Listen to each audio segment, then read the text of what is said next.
Dans la prochaine vidéo, on va parler des triangles semblables, mais un petit peu plus le côté calcul. Comment on calcule un côté. Donc, dans celle-là, on voit qu'on a des paires de triangles semblables. Je vais lire la question avec vous. Dans les paires de triangles semblables suivantes, détermine le rapport de similitude et les mesures manquantes. Donc, OK, le rapport de similitude, c'est par combien il faut multiplier pour partir de un côté pour trouver l'autre. Donc, le rapport de similitude, c'est que quand tu as deux triangles semblables, le rapport des côtés homologues donne la même chose pour les trois paires de côtés. Ça donne le même résultat. Donc, si on regarde ici, ce qui est important à voir, c'est qu'on dit au début qu'ils sont des triangles semblables. S'il n'avait pas dit que c'était des triangles semblables, oublie ça, on n'aurait pas pu faire aucun calcul dans ces triangles-là de rapport parce que on n'a pas le droit de faire ça si on ne sait pas qu'ils sont semblables. Tu peux pas dire que, mettons que je remarque là, rapidement que le 4 qui est ici est devenu un 8. Donc, on voit que c'est le double. J'aurais pas le droit de dire que ça, c'est 6 et que ça, c'est 10 sans savoir qu'ils sont semblables. Lui, c'est un petit problème simple pour qu'on puisse voir c'est quoi la façon de bien faire ça pour que tout le monde comprenne là, ce qu'on est en train d'écrire. Tu sais, je ne peux pas juste mettre là, 6 et 10. Tu sais, ça ne marche pas ça. Donc, il faut vraiment avoir une façon là, de l'écrire comme il faut. La première étape dans n'importe quel problème dans les triangles semblables, c'est de prouver qu'ils sont semblables. Ici, cette tâche-là a été enlevée parce qu'on dit du départ, ce sont deux triangles semblables. OK. Donc, une fois qu'on sait que deux triangles sont semblables, vu qu'on sait, on sait que le triangle ABC est semblable au triangle DEF. Donc, ce qu'on va faire après, c'est de placer le rapport des côtés homologues. Donc, ici, encore une fois, ils ont vraiment placé les triangles de façon à ce que tout soit placé de la même façon. Donc, si on regarde, là, j'ai un triangle rectangle ici, mes deux cathètes sont à droite et en bas, à droite et en bas dans celle-là aussi. L'hypoténuse est ici, puis l'hypoténuse est ici. Tu sais, c'est un peu plus facile quand ils sont placés de même d'aller chercher les côtés homologues. Tantôt, on va voir un exemple où les côtés ne sont pas placés de la même façon et on va pouvoir quand même trouver le rapport des côtés homologues. Puis, je vais vous donner des trucs pour ça. OK. Donc, si on prend les deux hypoténuses, je peux faire ça. J'ai le côté AC, puis j'ai le côté DF. Tu peux placer les mesures du petit triangle sur le grand, le petit triangle sur le grand, le petit triangle sur le grand, ou tu peux faire l'inverse. C'est pas grave. À moins qu'on te dise carrément qu'il y en a un qui est l'image de l'autre, parce que là, l'image va toujours au numérateur et la figure initiale au dénominateur, parce qu'on compare toujours l'image à la figure. Mais si, on ne sait pas du tout.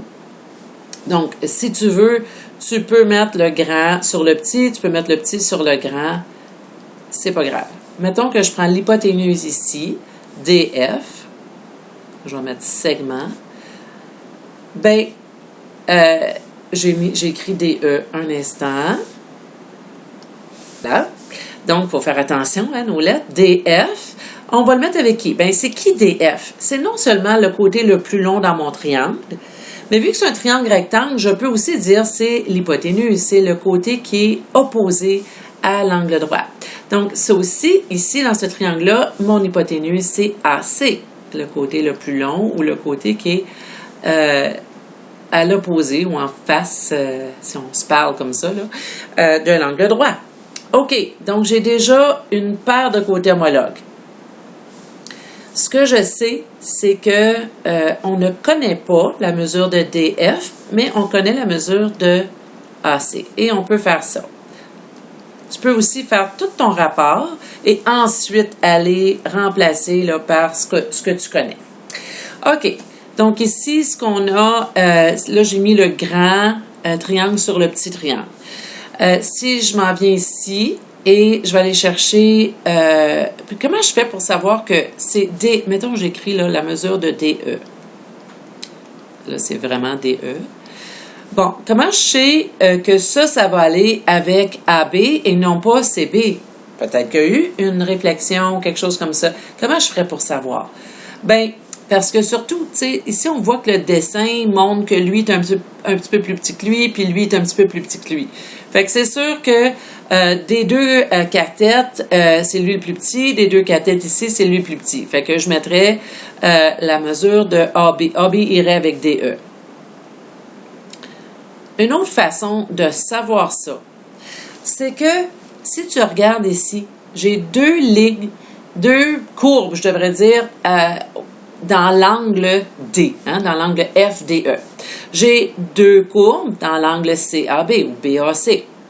OK, si je mets de la couleur dedans, là, OK, parce qu'il y en a là qui ont bien de la misère à identifier les côtés homologues. Tu sais, comment ça que quand il y a une réflexion ou une rotation, tu sais, les gens, ils ont bien de la misère. Mettons que je mets lui avec lui.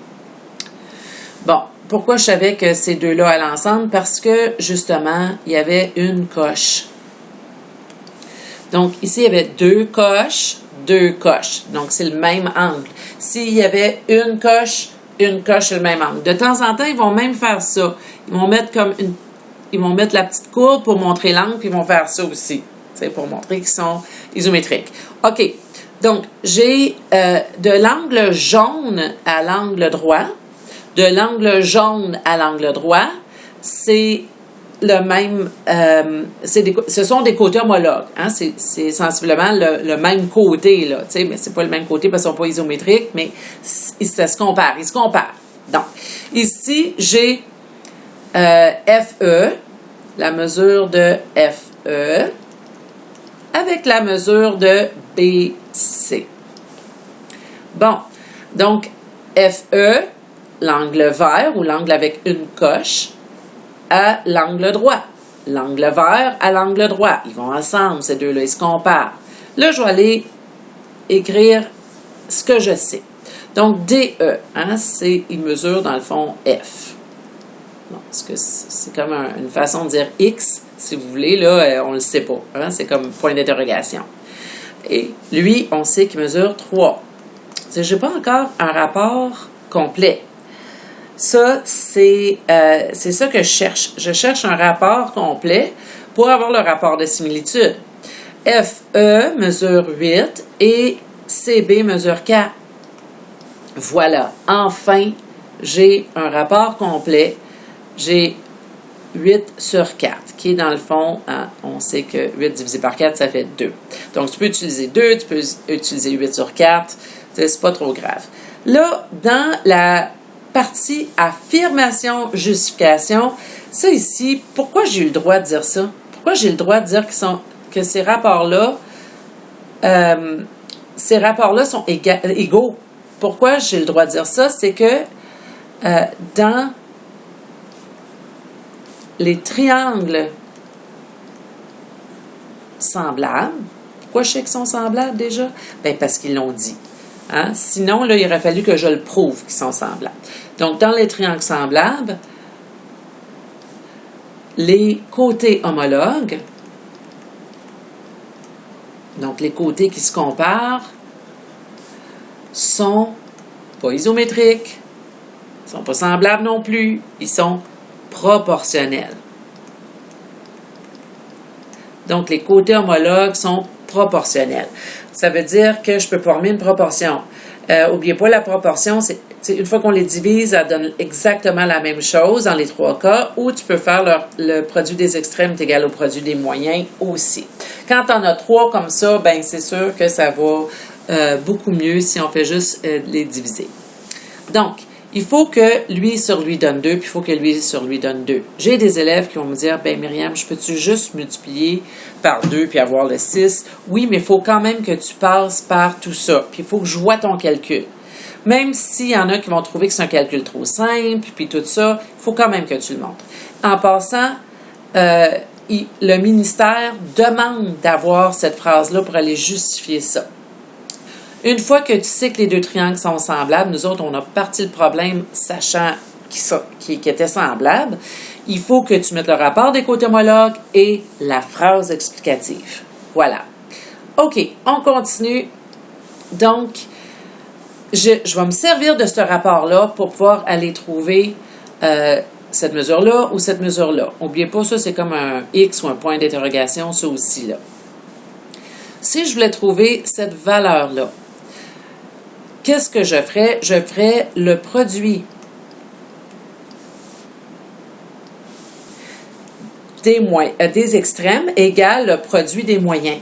Donc, c'est votre fameuse règle de 3. On ne peut pas écrire règle de 3. OK? Il y a, en sciences, ils font comme un petit triangle là, pour aller chercher les proportions. Ce qu'on vous demande de faire, au fond, c'est de trouver votre calcul en faisant le produit des extrêmes est égal au produit des moyens. Ce que vous pouvez faire, c'est de dire ça, puis ensuite trouver la mesure de F, donc la valeur de F. Le produit ici, ceux qu'on connaît en diagonale, on commence par ceux-là. F, je ne le connais pas. 4, je le connais. 3, 8, je connais ça. Donc, je vais faire ceci. 3 multiplié par 8. Ce produit-là, je vais le diviser par 4. Bon, pour un petit rappel, je vous rappelle que ça vient d'où ça, la règle de 3? C'est que si tu fais le produit des moyens égale le produit des extrêmes, ou le produit des extrêmes égale le produit des moyens, ce qu'on a ici, c'est dans le fond 24 divisé par 4F. Qu'est-ce qu'on doit faire pour trouver le F? On divise par 4 et on a notre valeur. Donc, c'est sûr qu'à chaque fois qu'on a une donnée qui manque dans une proportion comme ça, dans un rapport de proportionnalité, on fait les deux qu'on connaît en diagonale et on divise par celui qui reste. Donc ici, ce serait 3 fois 8 divisé par 4. 3 fois 8, puis là, à la fin, hein, le 4, il multiplie le F, donc on divise par 4. Tu peux le faire tout d'un morceau comme ça. Donc ici, F est égal à 6. On sait que c'est des centimètres. Donc, la mesure de DE est 6 cm.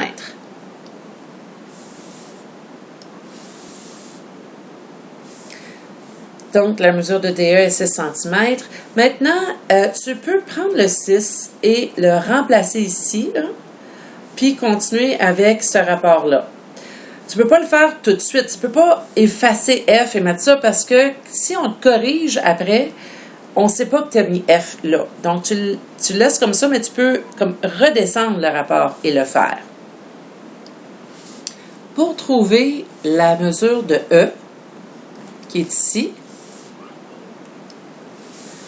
donc, on peut trouver en faisant, là j'ai effacé ça temporairement pour montrer qu'on peut encore prendre le même rapport parce que le rapport de proportionnalité, c'est le rapport K.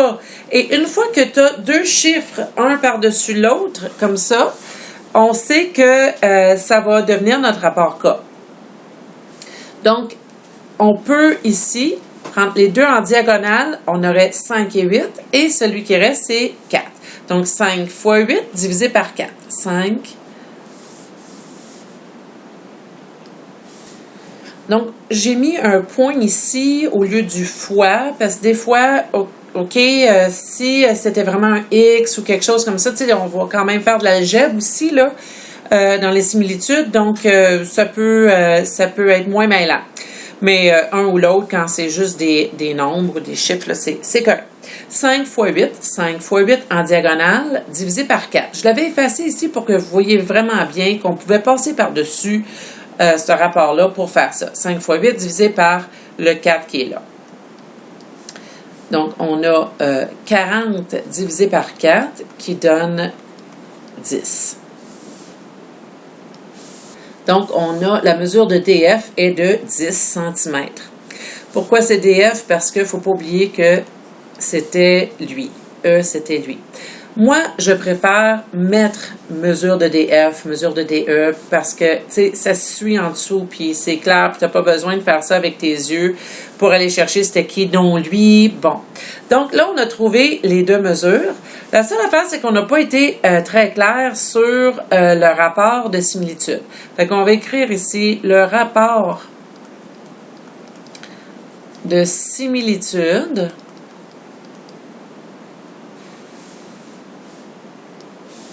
est de 8 quarts, mais 8 quarts, c'est 2. Le rapport de similitude est de 2. Si jamais vous avez fait pause sur le problème, puis vous avez essayé par vous-même, au fond, si tu avais mis le petit sur le grand, le petit sur le grand, le petit sur le grand, tu aurais eu 4 sur 8. Et au lieu de 8 sur 4. Et ça t'aurait donné un cas de 1/2. Fait que c'est bien sûr que ça aurait marché pareil. Tout aurait été renversé et les multiplications auraient donné la même chose. Dans le prochain exemple, on a MQN qui est semblable au triangle QXY ou encore XQY. Donc, on sait déjà, la première étape de prouver que les deux triangles sont semblables est déjà faite. Mettons que ce n'était pas fait. Mettons qu'on avait à le prouver. Parce que ici, dans la question, ils disent qu'ils sont semblables. Mais si on avait à le prouver, ça serait très facile de le prouver avec AA. On pourrait dire qu'il y a une paire d'angles isométriques ici, une autre paire d'angles isométriques ici, donnée dans le problème. Il y aurait même eu possibilité de dire que ces deux angles-là sont isométriques parce qu'ils sont des angles opposés par le sommet. Les angles opposés par le sommet sont isométriques. Donc ça, on va voir ça tantôt. Comment on part le problème là, ne sachant pas qu'ils sont semblables. Donc, la première chose, c'est de prouver qu'ils sont semblables. La deuxième chose, c'est de faire le rapport des côtés homologues. Donc, dans les triangles semblables, une fois qu'on sait qu'ils sont semblables, dans les triangles semblables, les côtés homologues sont proportionnels. Ça, c'est l'explication qui nous donne le droit de faire ce qu'on est à veille de faire ici. Et ça, c'est de comparer les côtés homologues des deux triangles. Homologue qui veut dire comparable. Donc, si je prends, mettons, là, on va regarder ça, ces deux triangles-là, là, on va prendre ça comme il faut. Mettons que je te dis que ces deux angles-là, ce sont deux angles isométriques parce que ce sont des angles opposés par le sommet. Ensuite, j'ai un angle avec deux coches, un angle avec deux coches, un angle avec une coche, un angle avec une coche. Donc, on voit clairement que ces deux triangles-là ont été tournés. Hein? Ce côté-là, si je le tourne, il va arriver là-dessus, puis ce côté-là va arriver là-dessus. Mais comment je fais pour savoir s'il y a une réflexion ou une rotation? C'est sûr que tu peux découper, tu peux le faire tourner, puis voir que lui va arriver vis-à-vis lui, puis lui va arriver vis-à-vis lui. Mais, ou encore, tu mets un axe de symétrie mentale dans ta tête, puis tu vois que cet angle-là, il n'est pas ici, il est ici. Et lui, il est ici. Donc, il y a eu quelque chose qui a tourné. Ce que je conseille à mes étudiants, c'est de prendre, tu sais, enlève ce qui est le plus facile à faire. Donc, les côtés qui sont opposés à ces deux angles ici, là. Tu sais, les deux angles qui sont opposés par le sommet, là, en face de lui, on a la mesure de MN. On n'écrit jamais en face, là, mais on se parle comme ça. Je veux que la capsule soit claire. En face du même angle, mais dans l'autre triangle, c'est XY. XY. Bon. Donc, ces deux-là, c'est sûr qu'ils vont aller ensemble. C'est le côté qui est en face du même angle, dans le fond. On sait que ces deux angles-là sont isométriques parce qu'ils sont opposés par le sommet. Bon, j'ai arrêté de le dire. Maintenant, entre ces deux-là, mettons qu'on va l'appeler l'angle rouge. De l'angle rouge à une coche. Hein? L'angle rouge à l'angle avec une coche, c'est QM. Donc, mesure de QM. De l'angle rouge à l'angle avec une coche dans l'autre triangle, c'est lui. C'est lui. Hein? Rouge à une coche. Ça, c'est QY.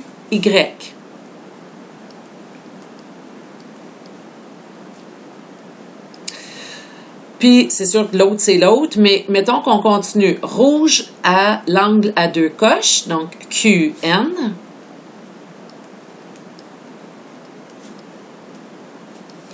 Et de l'angle rouge à deux coches ici, c'est l'angle X. Donc, QX. Donc, de rouge à deux coches, de rouge à deux coches. De rouge à une coche, de rouge à une coche, puis en face de rouge, en face de rouge. Bon, ça c'était dit, c'était pas avec la grande théorie et les beaux mots, mais je voulais que vous compreniez comment on faisait ça. Maintenant, une fois que ton rapport est correct, après ça, là, tu fais juste rentrer tes données. Là, c'est merveilleux. MN, on sait que c'est Q. Mais pour l'instant, vu que c'est un point d'interrogation, si vous me permettez, je vais juste réécrire la mesure de MN, puis je vais vous montrer pourquoi tantôt. XY, ben ça, c'est 12 cm. Après ça, QM, tu sais, après ça, là, tu fais juste rentrer tes chiffres. Parce que là, le pire est fait. Le pire, c'est d'essayer de voir qui va avec lui, puis qui va avec lui. Bon, QY, j'ai 18. Je vois ici que je vais avoir un rapport K. Parce que j'ai un chiffre en haut, un chiffre en bas, au numérateur, dénominateur, donc j'ai un rapport complet. Bon, ensuite, j'ai NY qui est 5, on connaît sa mesure, et QX qui est Y, mais moi, comme j'ai dit tantôt, je vais mettre la vraie donnée, c'est la mesure de QX, parce que ça peut agir comme un inconnu aussi. Maintenant, on sait que le rapport de similitude K est de 9/18. Un rapport complet, c'est avec un nombre en haut et un nombre en bas, et ça fait une demi. Bien sûr, comme dans le dernier exemple, j'aurais pu mettre le grand sur le petit, puis ça m'aurait redonné 2. Mais je voulais le faire de l'autre façon pour vous montrer. Bon, mettons que je veux trouver la mesure de MN. Je vais faire le produit des extrêmes est égal au produit des moyens. Donc, qu'est-ce que je connais en diagonale? Est-ce que c'est ces deux-là? Ben non, je connais ces deux-là. Donc, 12 fois 9, ou 9 fois 12. Puis là, on va diviser par celui qui reste. Et celui qui reste, c'est le 18. Donc, ça fois ça, divisé par lui. Et ça va me donner celui-là. Donc, 18. La mesure de MN. Donc, 9 fois 12 donne 108. 108 divisé par 18, ça donne 6. Donc, on sait que ça ici, ça serait 6. Tu peux, pendant ton problème, là, des fois, vous allez avoir des problèmes assez longs, là, tu peux aller écrire la mesure dans la figure, puis ça peut te débloquer si jamais il y a beaucoup de choses à calculer. Donc, j'ai le 6 ici. Bien, tu sais, à quelque part, on a vu que ça, c'était la moitié de ça. Fait que c'est bien sûr que lui, c'était la moitié de lui. Mais il faut aussi apprendre à l'écrire pour que ça soit très clair.